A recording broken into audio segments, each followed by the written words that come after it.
Good morning, everybody, and this is your Dow Jones day trade setups for today. So we're back at this level, and that is 34,607. Looking at starting with the daily, we do have a bearish crossover the moving averages, but they are flat. But this is a big, pretty much an inside bar here on the daily. So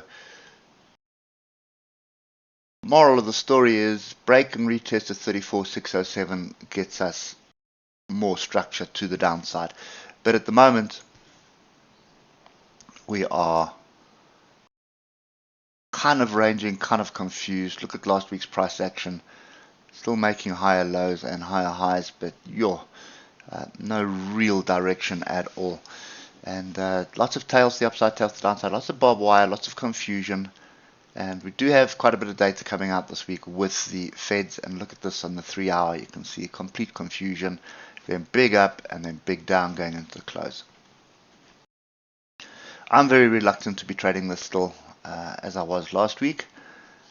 And you look at the hour, one day up, one day down, there you see the big inside bar, and moving averages crossed over. But this is the line in the sand, 34,607. We need to see a break below it and a retest or a rejection of that area before you can start looking for any shorts.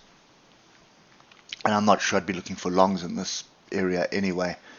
Not with that big red bar there from the daily.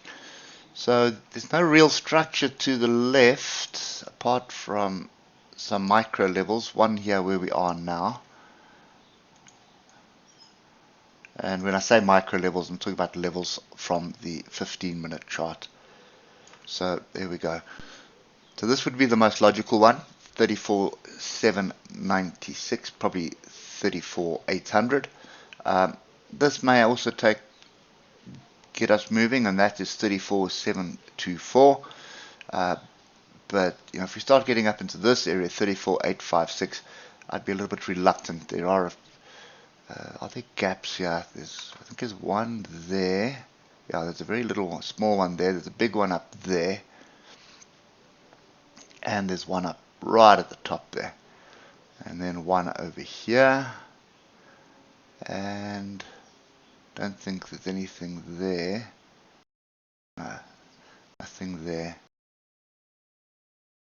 Anyway, so there is a little gap in this area, right at the top there. One right here. Your guess is as good as mine at the moment, I think. I'd be watching this level, 34,724. If we do reject it, there'll probably be an opportunity here. Be an entry just below the price action and then a 40-50 point stop loss. This would be a little bit more, would make a little bit more sense. 34,796. I just want to check the hour quickly. Yeah, that would retest the faster moving averages as well. So that's kind of what I'd be waiting for. Rejection of there for another retest of the low, at least the daily gap close, but I think you've got a couple of other gaps to the downside need to finish. But testing 34,607. Break below that and retest that, then that starts opening up a different scenario. And that should then start coming to close this gap to the downside here. And that is 34,336. Anyway, that's kind of my view today, favoring the shorts, but I want to be either a rejection higher up or a break and retest before committing to that. Hope it helps, and we'll catch up with you tomorrow morning. Cheers for now.